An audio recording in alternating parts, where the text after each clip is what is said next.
na ikaw anak ng dato puti. Bahala ka magpahambog ka na ikaw may pinag-aralan ka sa Inglaterra. I don't care. That's your, whatever, that's your hustle in life.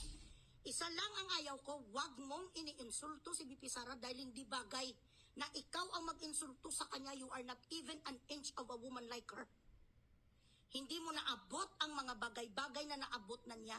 Wala ko yung pakialam kung kapambog ka nga dato ka, may sapatos ka nga lubutan, may mga gamit ka mga gapadir. I don't care. Sa'yo na yeah, that's your hustle in life. If you feel better flaunting or bragging about your life, it's okay.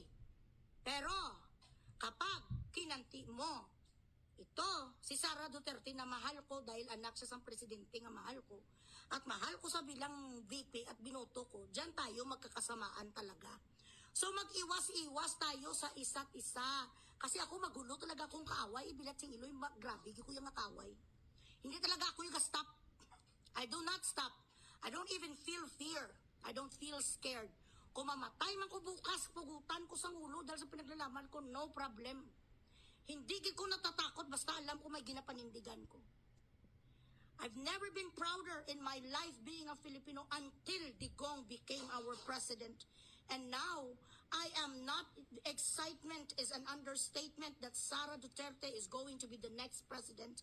I am 101% that she is going to be better than Digong. Kasi siya, healthy pa siya eh. She is going to be tougher than Tatay Digong. Philippines is going to be cleaned up from head to toe. Philippines is going to remove, she's going to remove all the corrupt officials and makakatikim na tayo.